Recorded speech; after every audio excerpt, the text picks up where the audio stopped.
الله من الشيطان الرجيم بسم الله الرحمن الرحيم إن الذين يشترون بعهد الله وأيمانهم ثمنا قليلا أولئك لا خلاق لهم في الآخرة ولا يكلمهم الله ولا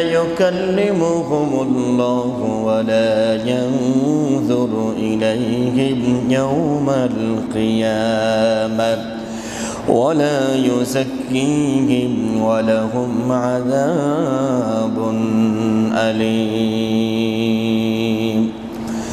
صدق الله العظيم. عن سهل بن سعيد رضي الله تعالى عنه أن رسول الله صلى الله عليه وسلم من يضمن لما بين لحييه وما بين رجليه أضمن له الجنة رواه البخاري. وقال الله سبحانه وتعالى في شان حبيبه آمرا ومخبرا إن الله وملائكته يصلون على النبي يا أيها الذين آمنوا صلوا عليه وسلموا تسليما اللهم صل على محمد وعلى آل محمد كما صليت على إبراهيم وعلى آل إبراهيم إنك حميد مجيد اللهم بارك على محمد وعلى آل محمد كما باركت على إبراهيم وعلى آل إبراهيم إنك حميد مجيد لا إله إلا الله لا إله إلا الله لا إله سبحان الله والحمد لله لا إله إلا الله سبحان الله والحمد لله لا إله إلا الله سبحان الله والحمد لله لا إله إلا الله محمد صلى الله عليه وسلم দাও খোদা দাও আমায় আবার ওমর দারাজ দিল দাও খোদা দাও আমায় আবার ওমর দারাজ দিল দাওয়ালির মতো বীর সেনানী আলীর মতো বীর সেনানী জাগাতে নিখিল দাও খোদা দাও আমায় আবার ওমর দারাজ দিল দাও খোদা দাও আমায় আবার ওমর দারাজ দিল হামজাকে দাও ঘরে ঘরে জীবন দিতে অকাতরে হামজাকে দাও ঘরে ঘরে জীবন দিতে অকাতরে আবার কাবা ভাঙতে এলে আবার কাবা ভাঙতে এলে পাঠাও আবাবিল দাও খোদা দাও আমায় আবার ওমর দারাজ দিল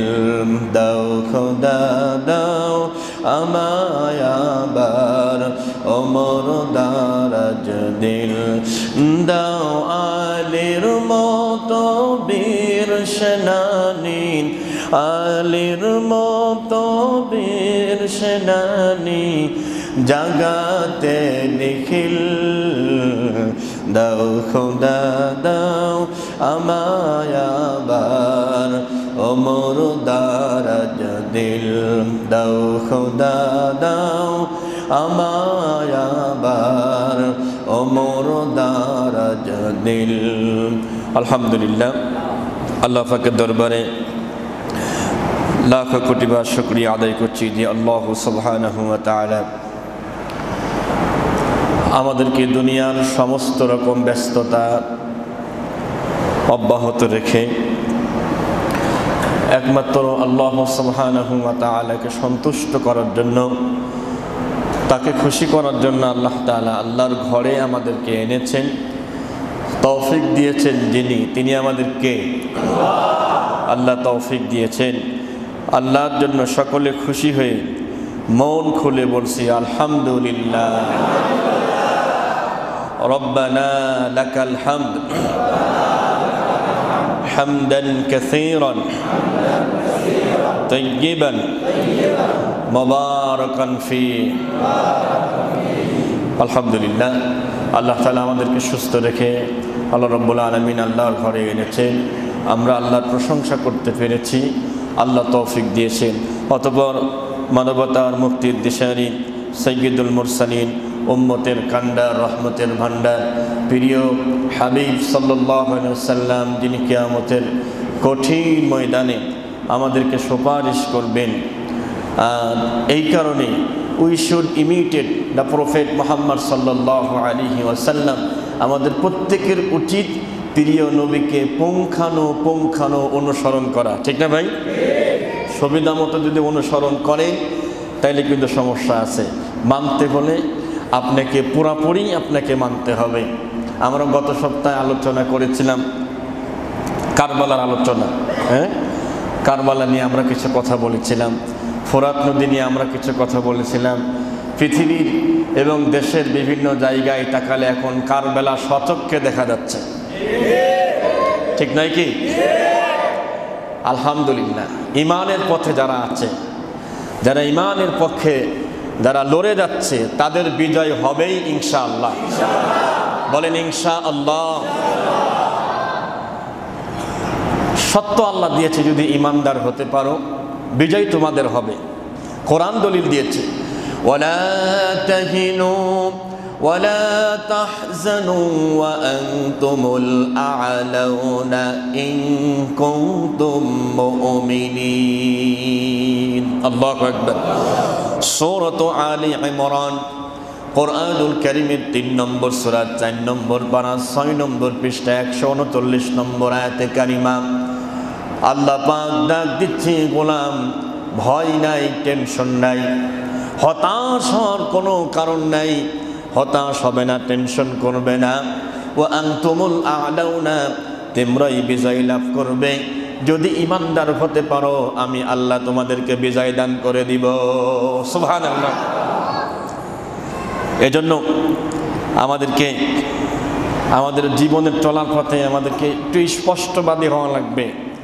আপনি কি হুসাইন মার্কা মুসলমানের পক্ষে না ইয়াজিদের পক্ষে, এটা আপনাকে স্পষ্ট করতে হবে, ঠিক না ভাই? আমরা কার পক্ষে?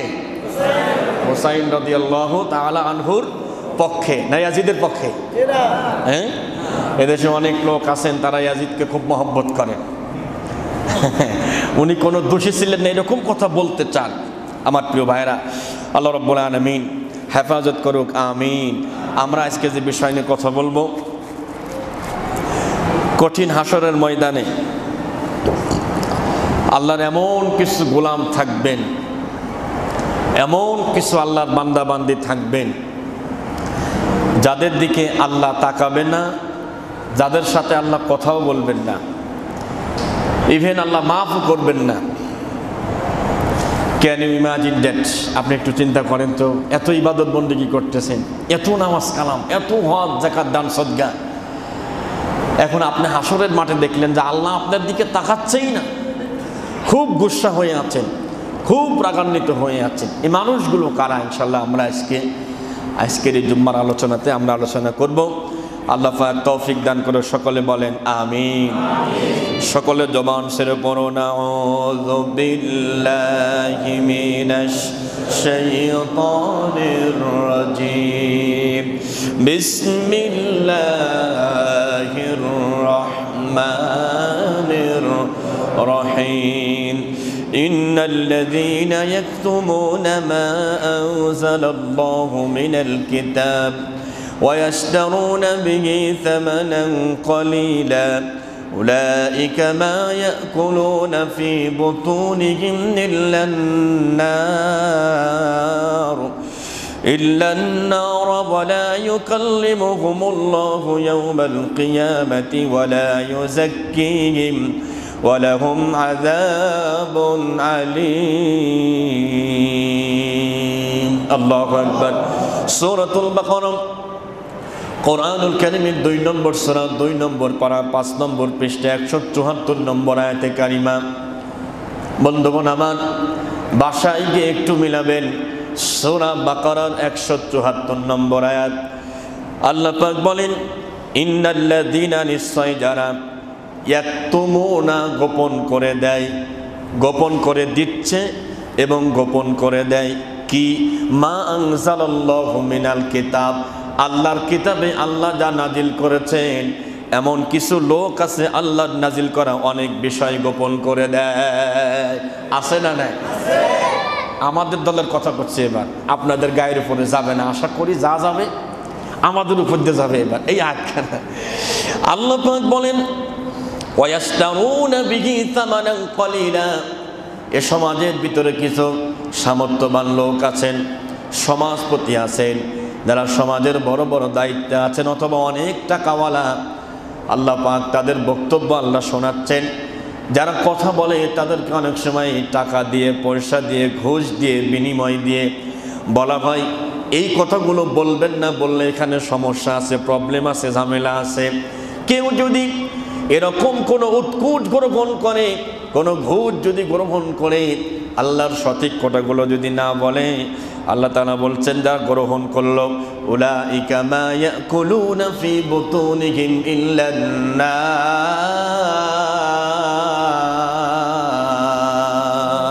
আল্লাহু আকবার।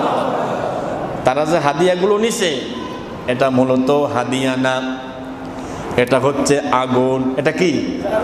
আগুন, জাহান্নামের আগুন তার পেটে সে ঢুকিয়েছে।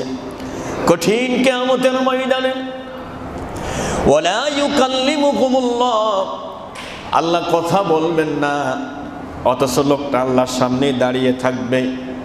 ওয়ালা ইয়ানজুরু ইলাইহিম, আল্লাহ তার দিকে তাকাবেও না, কথাও বলবেন না, তাকাবেও না। ওয়ালা ইউযাক্কিহিম, আল্লাহ মাফ করবেন না, পবিত্র করবেন না।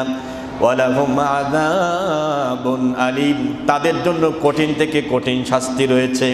তাহলে এটা বলা হচ্ছে যারা বক্তা, যারা আলেম, যারা খতিব, যারা ইমাম, যারা কথা বলে, আল্লাহ বলছে নবী আপনার কাছে যা দোয়া হলো যদি এটা জানার পরেও কেউ যদি গোপন করে দেয়, কিয়ামতে আমি আল্লাহ তার দিকে তাকাবো না। দুনিয়ার শাস্তি কি? এটা তো মানে আখিরাতের কথা বললাম, দুনিয়ায় তাকে কি বলা হবে? আল্লাহ পাক বলে ওয়ামান আযলামু মিম্মান কাতামা শাহাদাতান ইনদাহু মিনাল্লাহ ওয়ামাল্লাহু বিগাফিলিন আম্মা ইয়া'লামুন।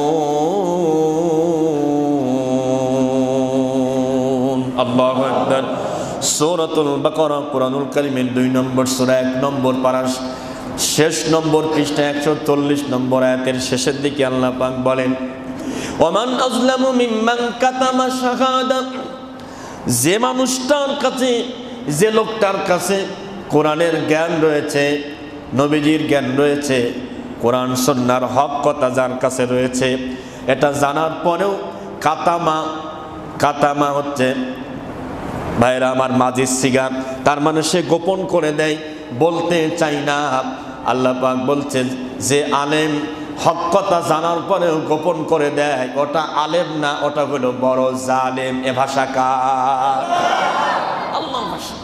আজলামু ইসমে তাফজিল সিগা, আলেমরা এটা বুঝবে, সবচেয়ে বড় জালেম, জানার পরেও বলতে চায় না, একটু গোপন করে দেয়। বন্ধুগণ আমার,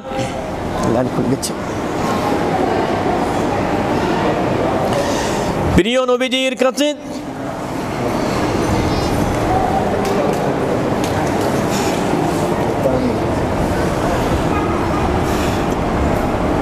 হয়, এটা জানার পরে কোনোভাবেই গোপন করা যাবে না। এ ভাষা কার? আল্লাহ পাকের ভাষা। যদি কেউ গোপন করে দেয়, আল্লাহ বলছে ওটা আলেম না, ওটা কি? জালেম। এ ভাষাও কার? আপনি চিন্তা করেন তো, এই হিসাবে বাংলাদেশে আলেম নামের জালেম আছে না নাই? কম না বেশি? এখন মোটামুটি বেশি। ওইটা কিন্তু যাচ্ছে আমার গার উপর দিয়ে, তাও যাই যাক। ভাইরা আমার, প্রিয় নবী সাল্লাল্লাহু আলাইহি ওয়াসাল্লাম তিনি কোরআনুল কারীম থেকে দাওয়াত দিয়েছেন, কিতাবুন আনজালনাহু ইলাইকা লিতুখরিজান নাসা মিনাজ যুলুমাতি ইলান নূর।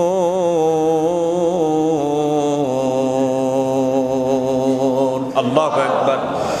সূরা ইব্রাহিমের 1 নম্বর আয়াতে আল্লাহ রাব্বুল আলামিন আমার নবীকে ডেকে বলছে, নবী কিতাবুন আনজালনাহু ইলাইকা, আমি আপনার কাছে কিতাব দিয়েছি, উদ্দেশ্য একটা, লিতুখরিজান নাসা মিনাজ যুলুমাতি ইলান নূর, যে মানুষগুলো অন্ধকারের মধ্যে আছে, যে মানুষগুলো জুলুমের ভিতরে আছে, যে মানুষগুলো অন্যায় পথে আছে, কোরআনুল কারীম দিয়ে ও নবী আপনি অন্ধকার মানুষগুলোকে আলোর পথে নিয়ে আসবেন। তার মানে কোরআনের পথে আপনি নিয়ে আসবেন, নূরের পথে আপনি নিয়ে আসবেন। আল্লাহ নবীজি কোরআনুল কারীমের সেই দাওয়াত শুরু করলেন। দাওয়াতের শুরুতেই পৃথিবীর মানুষগুলো একটু মনোযোগ লাগান।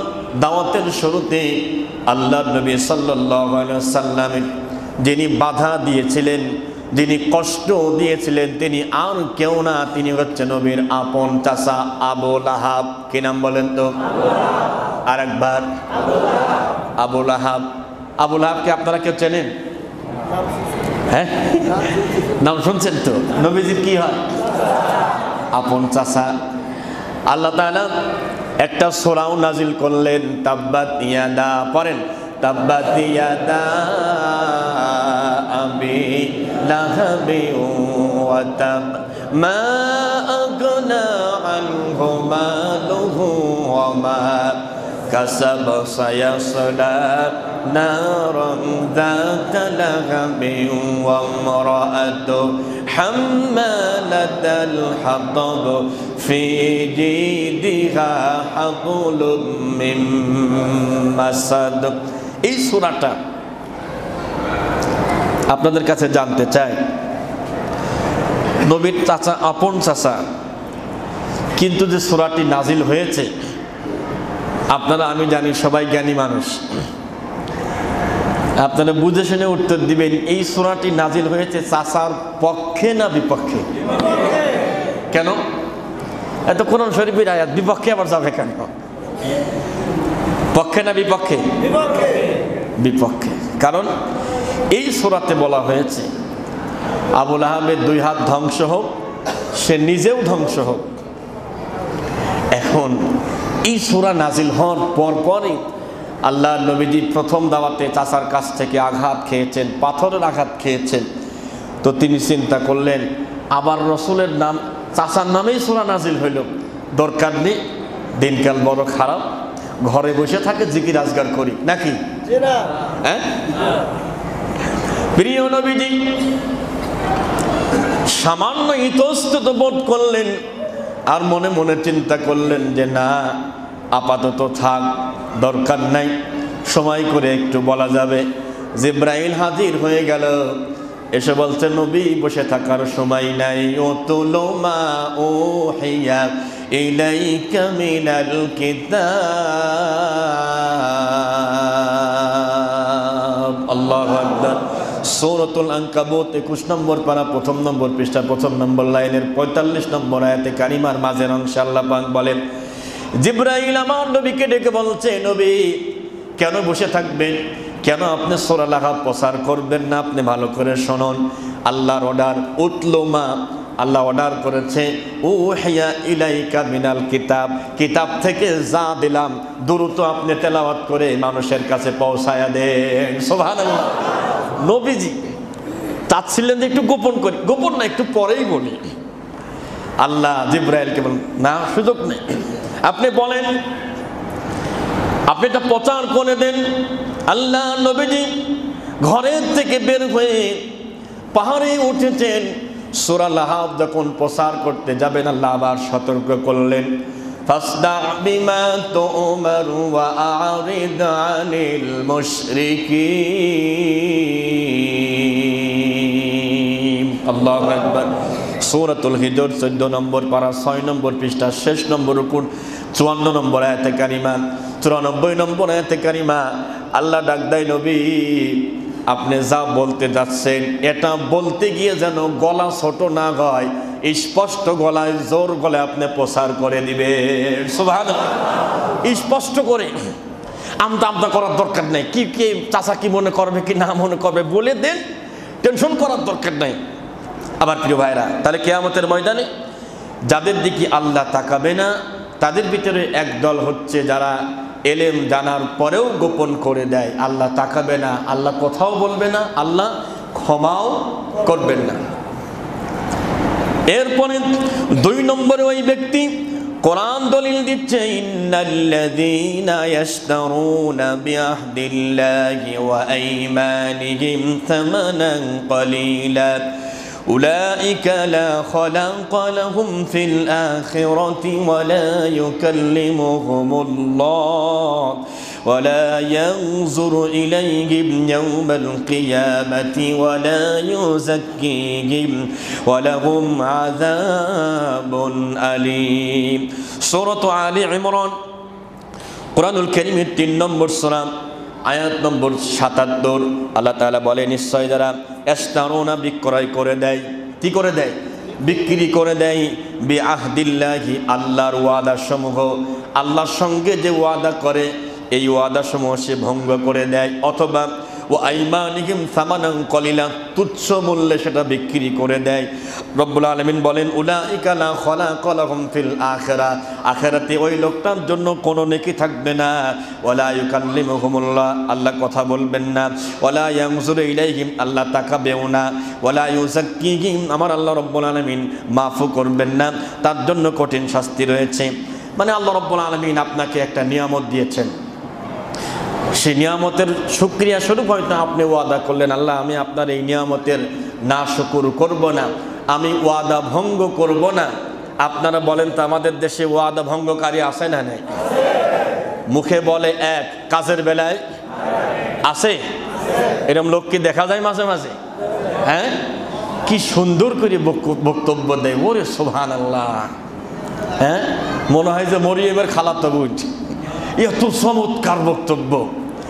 বুঝে নিবেন ভাইয়েরা, যে মানুষগুলো আল্লাহর নিয়ামত পাওয়ার পরে আল্লাহর সঙ্গে ওয়াদাবদ্ধ হয়, আমি এই নিয়ামতের না শুকরিয়া আমি করব না, ওয়াদা ভঙ্গ করব না। আবার অনেক সময় দেখা যায় কিছুর বিনিময়ে, তুচ্ছ কিছু বিনিময়ে সে তার ওয়াদা ভঙ্গ করে ফেলে, তার নিয়ামতকে নষ্ট করে ফেলে। কিয়ামতে আল্লাহ পাক তার দিকে তাকাবে না। ভাইয়েরা আমার, বানী ইসরাঈল কওমের এরকম একজন আলেম আবেদ আল্লাহর এক বান্দা ছিলেন, তিনি দোয়া করলে দোয়া কবুল হয়ে যেত, মুস্তাজাবুদ দাওয়া। নাম তার বালাম ইবনে বাওরা। আল্লাহ পাক তার কথা কোরআনুল কারীমের ভিতরে আল্লাহ স্পষ্ট করে জানিয়ে দিয়েছেন, ওয়াতলু আলাইহিম নাবাআল্লাযী আতাইনাহু আয়াতিনা ফানসালাকা মিনহা ফাআতবাআহু আশ-শাইতানু ফাকানা মিনাল গাওয়িন। আল্লাহ তাআলা সূরা আরাফের 175 নম্বর আয়াত, এটাও আমাদের গায়ের উপর দিয়ে যাচ্ছে। মানে এতক্ষণ পর্যন্ত আপনাদের উপর দিয়ে যায় নাই, কিন্তু যা যাচ্ছে কি আমার উপর দিয়েই যাচ্ছে। যা আল্লাহ বলছে, নবী আপনি তেলাওয়াত করে শোনান ওই ব্যক্তির খবর। কোন ব্যক্তি?